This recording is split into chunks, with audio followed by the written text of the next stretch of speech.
बिस्मिल्लाहिर्रहमानिर्रहीम।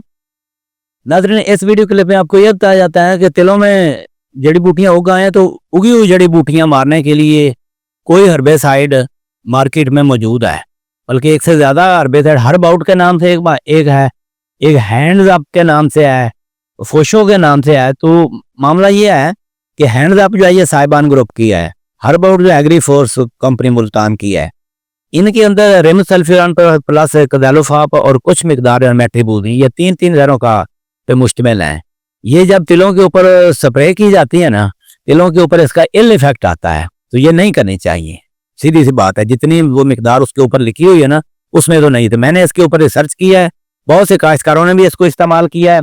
अब तक की रिसर्च के मुताबिक जो है ना, इसको 30 मिलीलीटर फी टैंकी यानी 150 मिलीलीटर फी एकड़ के हिसाब से 25 दिन से पहले 18 से 25 दिन की फसल के ऊपर आप स्प्रे करें, वतर हालत में पानी भी लग चुका हो, तो ऐसी सूरत में आप स्प्रे करेंगे तो तिलों के ऊपर जो है ना, ये 90% सेफ है। थोड़ा सा असर होता है, इटसेट को मार देती है, 1 महीने तक की जड़ी बूटी चिबड़ को भी मारती है, तांदला मार देती है ना, डीले को नहीं मारती फिर, क्योंकि हम अंडर डोज स्प्रे करते हैं। ऊपर जो बोतल के ऊपर लिखा हुआ है या जो कंपनी रिकमेंड करती है, वो तो कहती है 250 मिलीलीटर के ऊपर की जाए। जब 250 मिलीलीटर फी एकड़ के हिसाब से 50 मिलीलीटर फी टैंकी के हिसाब से स्प्रे करते हैं, ये तिलों को शदीद नुकसान पहुंचा देती है। तो जड़ी बूटियां तो सारी तलफ कर देती है, डीला भी मार देती है, ग्रासेस को भी, स्वांकी मदाना जो है वो भी तलफ करती है। लेकिन जिन कटने बंदा मर गया, वो केड़ा काम है।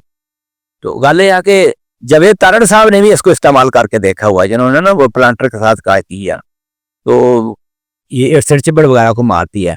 मैं अर्ज करता हूँ कि इसका सबसे बेहतर इस्तेमाल ये है, क्योंकि जब हम अंडर डोज करते हैं 150 मिलीलीटर फी एकड़ के हिसाब से इसको स्प्रे करते हैं, तो बड़ी खास छोटी स्टेज के ऊपर जो है ना, चौड़े पत्तों वाली जड़ी बूटियों को मारती है। जो जरा बड़ी हो जाए ना, इटसेट अगर फुट की हो जाती है, तो हम स्प्रे करते हैं, तो ये जो 150 मिलीलीटर की डोज है ना, हर्बाउट की या हैंड्स अप की, इसका जो है ना रिजल्ट कोई इतना इफेक्टिव नहीं होता, इतने ना कितने बराबर रिजल्ट आता है। तो फिर क्या किया जाए?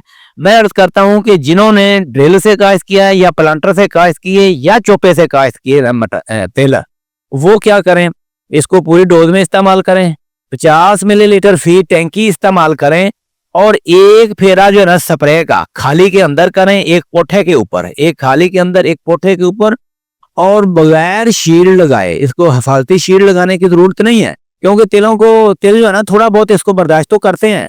हमने तिलों के ऊपर स्प्रे नहीं करनी, तिलों को बचाना है जितना बातें, उड़कर थोड़ी बहुत डल भी जाए तो तिलों का खास नुकसान नहीं होता।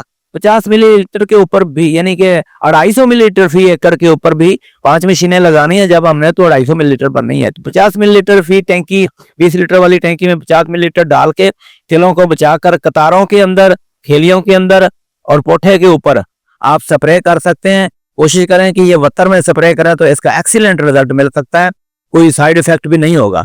अगर हम इतनी हाई डोज ऊपर स्प्रे करते हैं तिलों के ऊपर, या पूरे ज्यादातर 80-90% तो छट्टे से ही लगे हुए हैं, उनमें अगर हम स्प्रे करते हैं ना 40-50 मिलीलीटर फी टैंकी, फिर ये नुकसान करती है, ये नहीं करनी चाहिए।